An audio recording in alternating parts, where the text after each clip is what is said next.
میرا نام فاطمہ ہے۔ میں حیدرآباد میں رہتی ہوں۔ میں 3 بھائیوں کی ایک ہی بہن تھی۔ میرے والد بچپن میں ہی وفات پا چکے تھے۔ ہم لوگ کافی امیر تھے، اس لیے ابو کے جانے کے بعد مالی پریشانی نہیں ہوئی۔ میری امی اور بھائیوں نے مجھے کبھی باپ کی کمی محسوس نہیں ہونے دی۔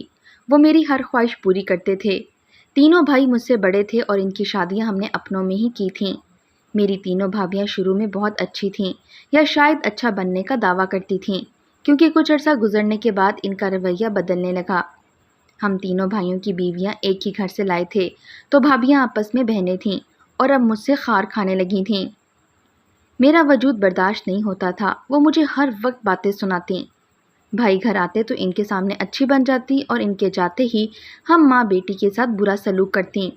میں امی کو بہت کہتی کہ آپ بھائیوں سے کچھ کہتی کیوں نہیں؟ تو کہنے لگتی کہ ایک ساتھ تینوں بیٹوں کا گھر کیسے برباد کر دوں۔ واحد حل یہی ہے کہ تمہاری شادی کر دی جائے۔ امی نے بھائیوں سے بھی بات کی تو وہ بھی خوش ہوئے۔ بڑے بھائی کے دوست نے رشتہ بھیجا تھا، وہ ہر لحاظ سے ایک بہترین رشتہ تھا۔ لوگ بھی کھاتے پیتے تھے، مگر میری بھابھی کو گوارا نہ ہوا کہ میری اتنی اچھی جگہ رشتہ طے ہو جائے، اس لیے کہنے لگیں کہ لڑکے کی عمر تھوڑی زیادہ ہے، آپ منع کر دیں۔ بھائی بھابھی کی کوئی بات نہیں ٹالتے تھے، اس لیے اپنے دوست کو منع کر دیا۔ پھر ایک اور رشتہ آیا، لڑکا ڈاکٹر تھا۔ میں اس رشتے سے بہت خوش ہوئی، مگر اس بار بھی چھوٹی بھابھی نے پتہ نہیں کیا چکر چلایا کہ بھائیوں نے اس رشتے سے بھی انکار کر دیا۔ میں اس وجہ سے بہت پریشان ہو گئی تھی، کیونکہ جب بھی کوئی اچھا رشتہ آتا، تینوں بھابیاں مل کر کوئی نہ کوئی ایسا چکر چلاتی کہ یا تو لڑکے والے منع کر جاتے یا بھائی ہی منع کر دیتے کہ لڑکا ہماری بہن کے معیار کے مطابق نہیں۔ بھائی مجھ سے بہت محبت کرتے تھے۔ اب بھی یہ نظر نہیں آ رہا تھا کہ میرے ساتھ اور امی کے ساتھ کیا سلوک ہو رہا ہے اس گھر میں۔ ان سارے حالات نے مجھے ذہنی مریضہ بنا دیا۔ بھابیاں بھائیوں کو لے کر علیحدہ ہو گئیں، ہم ماں بیٹی اپنا کھاتے تھے۔ میری ماں ہر وقت کاموں میں لگی رہتی اور بھابیوں کے پاس بھی میرے لیے وقت نہ ہوتا۔ مجبوراً میں نے موبائل کا استعمال بہت زیادہ کر دیا۔ اب میں ہر وقت فیس بک پر لگی رہتی۔ میں نے اپنی فرینڈ لسٹ میں بہت سے لڑکے اور لڑکیاں ایڈ کر لیں اور ان سے باتیں کرنے لگیں۔ میں ایسی نہیں تھی کہ غیروں سے باتیں کرتی، لیکن بھائیوں نے بھی جب میری طرف سے غفلت برتنا شروع کر دی تو میں گھر کے جھگڑوں اور ٹینشن والے ماحول سے فرار چاہنے لگی اور فیس بک پر اچھے دوست تلاش کرنے لگی جن سے میں دل کی باتیں کر لیتی۔ انہی فیس بک کے دوستوں میں ایک لڑکا جس کا نام جبران تھا، اس سے میری بات چیت بہت زیادہ ہونے لگی۔ وہ ایک بہت خوش شکل اور اچھا لڑکا تھا۔ اسے میرے حالات سن کر مجھ سے ہمدردی ہونے لگی تھی اور وہ تسلیاں دیتا تھا کہ فکر نہ کرو، ایک دن سب ٹھیک ہو جائے گا۔ مجھے جبران بہت اچھا لگنے لگا تھا اور میں چاہتی تھی کہ میری شادی اس سے ہو جائے۔ میں گھر کے ماحول سے بہت تنگ آ چکی تھی اور جلد از جلد بھابھیوں سے جان چھڑانا چاہتی تھی۔ جبران اکثر مجھے اپنی تصویریں بھیجا کرتا، مگر جب بھی میں ویڈیو کال یا ملنے پر اصرار کرتی تو وہ منع کر جاتا، کہتا کہ ہمارے گھر کی رسم و رواج اس بات کی اجازت نہیں دیتے۔ میں تم سے مل کر اپنے خاندان کی عزت کا تماشا نہیں بنانا چاہتا۔ اس کی ایسی باتیں سن کر میرے دل میں اس کی قدر بڑھ گئی اور میں نے اسے پھر کبھی ملنے کے لیے نہیں بلایا۔ میری سہیلی کو جب یہ سب پتہ چلا تو کہنے لگی کہ محتاط ہو کر اس سے بات کیا کرو، مجھے وہ شخص فیک لگ رہا ہے جو ملنے سے انکار کر رہا ہے۔ مجھے اپنی سہیلی کی بات بہت بری لگی، کیونکہ میرا دل کہتا تھا کہ جبران ایسا نہیں ہے۔ میں 2-3 بار اس سے ویڈیو کال پر بھی بات کرنے کو کہا، مگر وہ یہی کہتا کہ شادی پر دیکھ لینا۔ میں نے اسے اپنی تصویریں کبھی نہیں بھیجیں اور نہ ہی اس نے مطالبہ کیا تھا، اور یہی بات تو مجھے اس کی اچھی لگتی تھی۔ کچھ عرصے بعد جبران نے میرے کہنے پر رشتہ بھیج دیا، مگر اس بار بھی میرے گھر والوں نے انکار کر دیا۔ میں نے امی کو صاف کہہ دیا کہ اگر اس بار ہاں نہیں ہوئی تو میں کچھ کھا کر مر جاؤں گی۔ اماں کہنے لگیں کہ تم جانتی ہو کیا ان لوگوں کے بارے میں؟ غیر لوگ ہیں اور لڑکا بھی تمہاری عمر اور معیار کے مطابق نہیں ہے۔ میں نے ہٹ دھرمی سے کہا، جو بھی ہے میری شادی ادھر ہی کریں، نہیں تو میں بھاگ جاؤں گی۔ ایک بار بھائی بھی مجھے سمجھانے آئے۔ بڑا بھائی کہنے لگا، ہم نے تمہاری بات کبھی نہیں ٹالی، اب بھی اگر تم پسند کی شادی کرنا چاہتی ہو تو شوق سے کرو، مگر کسی ڈھنگ کے انسان سے، وہ بالکل تمہارے قابل نہیں، کوئی جوڑ نہیں بنتا تمہارا اور اس کا۔ میں نے دل میں سوچا ضرور بھابھیوں نے بھڑکا کر بھیجا ہوگا، آخر اتنا ہینڈسم لڑکا کہاں گوارا ہوگا انہیں میرے لیے۔ میں نے صاف کہہ دیا کہ شادی کروں گی تو ادھر ہی کروں گی۔ مجبوراً امی اور بھائیوں کو میری ضد کے آگے ہار ماننا پڑی اور انہوں نے میرا رشتہ وہیں طے کر دیا۔ میں جبران کے علاوہ کسی کو نہیں جانتی تھی۔ مجھے یہ بھی نہیں پتا تھا کہ وہ کتنے بہن بھائی ہیں، ان کا گھر کہاں ہے، وہ کیا کام کرتے ہیں، ان کے رسم و رواج کیسے ہیں۔ ان سب سوالوں سے مجھے کوئی لینا دینا بھی نہیں تھا۔ میں تو صرف اسی خوشی میں خوش تھی کہ میری شادی میری پسند کے شخص کے ساتھ ہو رہی ہے۔ شادی سے پہلے ان کی ایک عجیب سی شرط سامنے آئی۔ میری ہونے والی ساس کہنے لگی کہ ہمارے گھر روایت ہے کہ دلہن کا نکاح رات کے 7 بجے ہوتا ہے اور اسی وقت رخصتی بھی ہوتی ہے، اور 2 ماہ تک دلہن اپنے گھر والوں سے نہیں مل پاتی۔ یہ عجیب روایت سن کر میرے گھر والوں کو آگ لگ گئی کہ یہ کیا شرط ہے کہ میں 2 مہینے تک ان سے نہیں مل سکتی، ایسا تو کہیں نہیں ہوتا۔ اماں نے مجھے سمجھایا کہ ایک بار پھر سوچ لو، ان لوگوں کی بہت ہی عجیب و غریب رسمیں ہیں جن کا کوئی سر پیر ہی نہیں، یہ نہ ہو کہ کل تم کو بہت مشکل اٹھانا پڑ جائے۔ میں نے کہا کہ اماں، ہر کسی کے اپنے رسم و رواج ہوتے ہیں، ان کے بھی ہوں گے، صرف 2 ماہ کی تو بات ہے، کوئی بات نہیں، میں سب سنبھال لوں گی۔ مجھے کسی بات پر بھی کوئی اعتراض نہیں تھا۔ میں نے سوچا، میں نے مل کر کیا کرنا ہے، سب سے تو میں شکر کروں گی کہ ایسے گھر والوں سے جان چھوٹے گی۔ میرا نکاح 7 بجے اور 8 بجے رخصتی ہوئی۔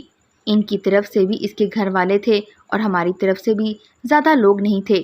سادگی سے شادی انجام پائی۔ میں گھر آئی تو مجھے جبران کہیں نظر نہیں آیا۔ اس کی ماں ہی مجھے گھر کے اندر لے کر آئی۔ مجھے یہ تھا کہ وہ مجھے کمرے میں لے کر جائے گی، مگر میری حیرانگی کی انتہا نہ رہی جب وہ مجھے کمرے کی بجائے چھت پر لے آئی۔ میں نے سوچا شاید جبران کا کمرہ اوپر ہوگا، مگر چھت پر جا کر میں دنگ رہ گئی کہ وہاں تو کوئی کمرہ ہی نہیں تھا۔ پھر میری ساس مجھے یہاں کیوں لے کر آئی تھی؟ میں نے حیرانگی سے سوچتے ہوئے یہ بات ساس سے پوچھی تو وہ کہنے لگی، ہمارے گھر کی رسم ہے کہ نئی نویلی دلہن پہلی رات چھت پر سوتی ہے، تمہیں بھی اس رسم کو پورا کرنا ہوگا۔ آج رات تم اکیلی چھت پر سوگی، اور خبردار اگر نیچے آئی ورنہ ہمارا رواج ٹوٹ جائے گا اور میرا بیٹا تمہیں طلاق دے دے گا، تم یہیں رہو۔ میری ساس مجھے اس اندھیری رات میں چھت پر چھوڑ کر چلی گئی۔ میں رونے لگی کہ یہ کیسا رواج ہے، کیسی رسم ہے۔ یہ میں اس وقت اپنے گھر والوں کو بھی فون نہیں کر سکتی تھی، کیونکہ یہ شادی میں نے اپنی مرضی سے کی تھی اور اب جو سلوک بھی میرے ساتھ ہوتا اس کی ذمہ دار ہی میں تھی۔ پتہ نہیں میرا شوہر کہاں تھا۔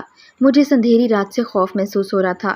میں وہیں چھت پر ایک کونے میں بیٹھ گئی، لیکن مجھے ڈر لگ رہا تھا کہ کہیں کوئی جن بھوت ہی نہ چھت پر آ جائے۔ میرے پاس موبائل بھی نہیں تھا، ورنہ اپنے شوہر کو فون کر لیتی۔ مجھے بہت بے چینی ہو رہی تھی۔ آدھی رات کا وقت، ہوائیں چلنے لگیں، مجھے بہت ڈر محسوس ہوا اور میں نیچے جانے کا ارادہ کر کے اٹھ گئی۔ میں چوری چوری سیڑھیاں اتر کے نیچے چلی آئی۔ نیچے مکمل سناٹا تھا، لگتا تھا سب سو رہے ہیں۔ میں نہیں جانتی تھی کہ میرے شوہر کا کمرہ کون سا ہے۔ میں اندازے سے کمرے کی طرف بڑھ گئی۔ جیسے ہی اندر دیکھا تو میری جان نکل گئی۔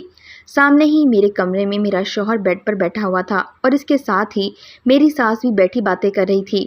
میں نے جلدی سے کمرے کا دروازہ بند کر دیا کہ کہیں مجھے ساس دیکھ نہ لے، کیونکہ میں اس کی دھمکی کے باوجود چھت سے نیچے اتر آئی تھی۔ مجھے سمجھ نہیں آ رہا تھا کہ یہ کیا چکر ہے۔ مجھے چھت پر بھیج کر خود میرے شوہر کو پتہ نہیں کیا پٹیاں پڑھا رہی تھیں۔ خیر، ایک ہی رات کی بات تھی۔ میں انتظار کرنے لگی کہ کب میری ساس کمرے سے باہر جاتی ہے۔ جیسے ہی میری ساس کمرے سے باہر گئی، میں فوراً اپنے کمرے میں اپنے شوہر کے پاس چلی گئی۔ جبران اندر ہی تھا۔ مجھے دیکھ کر وہ ایک دم کھڑا ہو گیا، کہنے لگا، آپ یہاں اس کمرے میں کیوں آئی ہیں؟ آپ کو تو چھت پر ہونا چاہیے تھا۔ رسم پوری کرنا ہے، جلدی چھت پر چلی جائیں، ورنہ اگر اماں نے دیکھ لیا تو آپ کو طلاق دلوا دیں گی۔ اس کی بات سن کر میں ڈر گئی اور بھاگتے ہوئے چھت پر چلی گئی۔ صبح ساس لینے آئی اور آتے ہی مجھے کمرے میں بند کر دیا۔ میں نے پوچھا، اب یہ کیا مذاق ہے؟ تو کہنے لگی، ہمارے ہاں ولیمے کی کوئی رسم نہیں ہوتی۔ تم ولیمے کے لیے تیار ہونے کی بجائے اس کمرے میں بند رہ کر سارا دن اس گھر کی سلامتی کے لیے دعا مانگو گی۔ میں تو اس کی اس بات پر جتنا حیران ہوتی اتنا کم تھا، مگر آج تک ایسا کہاں سنا تھا کہ ولیمے کی دلہن کو کمرے میں بند کر دیا جائے۔ یہ ان کے گھر کی رسمیں جانے اتنی عجیب کیوں تھیں؟ میرا موبائل بھی گھر پر تھا اور میں ساتھ بھی نہیں لے کر آئی تھی، نہیں تو میں جبران سے فون پر پوچھ لیتی کہ یہ کیسی عجیب و غریب رسم و رواج ہے تم لوگوں کے۔ ولیمے والا پورا دن میرا ایسے ہی کمرے میں بند گزرا۔ میں اپنے لیے دعائیں کرتی رہی۔ مجھے سارے مہمانوں اور گھر والوں کی باتیں سنائی دیتی رہیں۔ رات کو 7 بجے مجھے کمرے سے باہر نکالا اور کھانا دے کر چھت پر بھیج دیا گیا۔ رات تم وہاں رہو گی؟ میں نے ہمت کر کے پوچھ لیا۔ میرے شوہر کہاں ہیں؟ میری ساس نے مجھے غصے سے دیکھا اور کہا کہ ہمارے خاندان میں ایسا رواج نہیں ہے کہ لڑکی بہو سرے عام اپنے شوہر کے بارے میں پوچھتی رہے۔ کچھ تو شرم کرو تم۔ اس کی بات سن کر مجھے شرمندگی ہوئی اور میں چپ چاپ اوپر چھت پر چلی گئی۔ وہاں جا کر دیکھا تو شوہر وہیں تھا۔ وہ شاید فون پر کسی سے بات کر رہا تھا۔ میں نے خوشی سے سوچا شاید وہ میرا ہی انتظار کر رہا تھا۔ میں نے اسے آواز دی تو وہ مجھے دیکھ کر حیران ہونے لگا اور میرے پاس سے گزر کر نیچے چلا گیا۔ اس نے مجھے بلایا تک نہیں، دیکھا بھی نہیں۔ اس کے اس رویے پر میرا دل کٹ کر رہ گیا تھا۔ وہ ایسا کیوں کر رہا تھا؟ اتنی مشکلات اور کوششوں کے بعد تو شادی کی تھی۔ اب ایسے سلوک سے مجھے تکلیف ہو رہی تھی، مجھ سے برداشت نہیں ہو رہا تھا۔ اگلے دن بھی ساس نے مجھے کمرے میں رہنے کی تلقین کی۔ میں نے 2 گھنٹوں بعد چوری چوری کمرے سے باہر جھانک کر دیکھا کہ کہیں میری ساس تو نہیں۔ وہ باہر کہیں نہیں تھی۔ میں اپنے شوہر کے کمرے کی طرف چلی گئی مگر وہ کمرے میں نہیں تھا۔ مجھے لگ رہا تھا کہ میں کسی عجیب ہی دنیا میں آ گئی ہوں۔ اس گھر کے لوگوں کے رویے مجھے پریشان کر رہے تھے اور جس کی خاطر گھر والوں سے لڑ جھگڑ کر شادی کی تھی وہ بھی نظر انداز کر رہا تھا۔ رات کو میں نے دیکھا وہ اپنے کمرے میں جا رہا ہے تو میں بھی بھاگ کر اس کے پیچھے چلی گئی۔ وہ مجھے دیکھ کر حیران ہو کر پوچھنے لگا، کوئی کام ہے آپ کو یہاں کیوں آئی ہیں؟ میں نے کہا اپنے شوہر کے کمرے میں آئی ہوں۔ کیا نہیں آنا چاہیے تھا؟ نکاح کے بعد سے تم نظر ہی نہیں آ رہے۔ وہ تھوڑا غصے میں آیا، کہنے لگا آپ اپنے کمرے میں جائیں، مجھ سے کیسی باتیں کر رہی ہیں؟ اس کے یوں کہنے پر مجھے جھٹکا لگا کہ وہ اس وقت کیا مذاق کر رہا ہے۔ میں نے کہا کہ یہ کیا مذاق کر رہے ہیں آپ؟ میں اپنے شوہر کے کمرے میں ہی تو ہوں۔ جبران آپ کو کیا ہو گیا ہے؟ وہ کہنے لگا آپ کی شادی میرے بھائی سے ہوئی ہے، مجھ سے نہیں۔ میرا نام سبحان ہے اور میں آپ کا دیور ہوں۔ اس کی بات سن کر میرے سر پر آسمان ٹوٹ پڑا۔ وہ یہ کیا کہہ رہا تھا؟ میں فیس بک پر اسی سے تو باتیں کرتی تھی۔ مجھے بازو سے پکڑ کر کمرے سے باہر نکال دیا۔ میں کچھ نہیں سمجھ پا رہی تھی میرے ساتھ یہ کیا ہو رہا ہے۔ میں وہاں سے چھت پر چلی گئی۔ جو کچھ میں سن چکی تھی وہ سن کر مجھے یقین نہیں آ رہا تھا۔ میری شادی تو جبران سے ہوئی تھی مگر وہ اپنا نام سبحان بتا رہا تھا اور ایسا ظاہر کر رہا تھا جیسے مجھے جانتا بھی نہیں ہے۔ صبح ہوئی تو میری ساس مجھے چھت سے لینے آئی۔ میں چپ چاپ نیچے چلی آئی۔ اس سے پہلے وہ مجھے پھر سے کمرے میں بند کر دیتی میں نے اسے سختی سے پوچھا، جبران کہاں ہے؟ میری ساس ٹال مٹول کرنے لگی، وہ بھی گھر پر نہیں ہے، تم کمرے میں چلی جاؤ۔ میں نے سختی سے کہا کہ مجھے بھی اس کے پاس لے کر چلو ورنہ میں یہ گھر چھوڑ کر چلی جاؤں گی۔ میری دھمکی سن کر وہ کچھ دیر کے لیے چپ ہو کر رہ گئی، پھر مجھے کہنے لگی کہ میرے ساتھ آؤ۔ اس نے مجھے ایک کمرے کے دروازے کے آگے کھڑا کر کے کہا، یہ ہے تمہارے شوہر کا کمرہ۔ مجھے اس گھر کے سارے لوگ ہی عجیب لگ رہے تھے، سب کی حرکتیں مشکوک تھیں۔ میں کمرے کے اندر چلی گئی۔ وہاں ایک بڑی عمر کا آدمی بیٹھا ہوا تھا۔ میں اسے پہچان نہ پائی کہ وہ کون ہے۔ کہنے لگا کہ آؤ بیٹھو، میں ہی تمہارا شوہر جبران ہوں۔ میں حیرت سے اچھل پڑی، یہ کیسے ہو سکتا ہے؟ وہ کہنے لگا، میں ہی فیس بک پر تمہارے ساتھ باتیں کرتا تھا، میں تم سے بات کرتا تھا جبکہ حقیقت میں وہ نہیں تھا۔ اسے تو کچھ پتہ ہی نہیں کہ میں اس کی تصویر کا سہارا لے کر لڑکیوں سے باتیں کرتا تھا۔ میں یہ سب سن کر چکرا گئی۔ میں نے چلا کر پوچھا تو مجھے تو تصویریں بھی اسی کی بھیجا کرتا تھا، کیوں؟ کہنے لگا کہ میری شادی نہیں ہو رہی تھی، اسی لیے میں نے اپنے ہینڈسم بھائی کی تصویریں اپنے فیس بک پر لگا دیں جس سے سب کو لگتا کہ وہ میں ہی ہوں۔ یوں بہت ساری لڑکیوں سے میری بات چیت ہوتی مگر ہر لڑکی شادی سے پہلے ایک بار ملنا چاہتی تھی، اسی لیے میں چپ کر کے انہیں بلاک کر دیتا۔ مل کر حقیقت کھل جاتی کہ میں وہ نہیں ہوں جو لگتا ہوں، اور وہ تم تھی جس نے ملے بغیر تصویریں دیکھ کر یقین کر لیا اور مجھ سے شادی کر لی۔ میں نے ملنے سے انکار کیا تب بھی تمہیں شک نہیں ہوا۔ میں جانتا ہوں میں نے دھوکے سے تم سے شادی کی ہے مگر اب یہی تمہارا نصیب ہے، تمہیں اسے ماننا ہی ہوگا۔ میں یہ سن کر پھوٹ پھوٹ کر رو پڑی۔ قسمت نے کیسا عجیب کھیل کھیلا تھا۔ شادی بھی ہوئی تو دھوکے باز سے۔ میں اب اپنے گھر والوں کو بھی نہیں بتا سکتی تھی یہ سب، کیونکہ سب کچھ میں نے اپنے ہاتھوں سے برباد کیا اس فیس بک کے چکر میں۔ میری زندگی برباد ہو گئی۔ مجھے آج پتہ چلا کہ لوگ جیسے فیس بک پر ہوتے ہیں ویسے نظر نہیں آتے۔ وہ مجھے سب بتا کر کمرے سے باہر چلا گیا۔ میں کئی گھنٹے روتی رہی اور بالآخر میں نے فیصلہ کر لیا کہ مجھ جیسی لڑکی کا یہی انجام ہونا چاہیے۔ مجھے اب اسی گھر میں رہنا ہوگا، جیسے بھی کر کے اب گزارا تو کرنا ہوگا۔ مجھے حیرت میری ساس پر ہوئی۔ وہ مجھے پھر سے چھت پر لے کر چلی گئی، کہنے لگی کہ تم آج رات بھی ادھر ہی رہو گی، نیچے مت آنا، میں صبح خود تمہیں لینے آؤں گی۔ مجھے اس کا عجیب رویہ الجھا رہا تھا۔ پہلے تو چلو مجھے حقیقت کا علم نہیں تھا، مگر آج تو میں سب جان چکی تھی۔ پھر مجھے چھت پر بھیجنے کا کیا مقصد تھا؟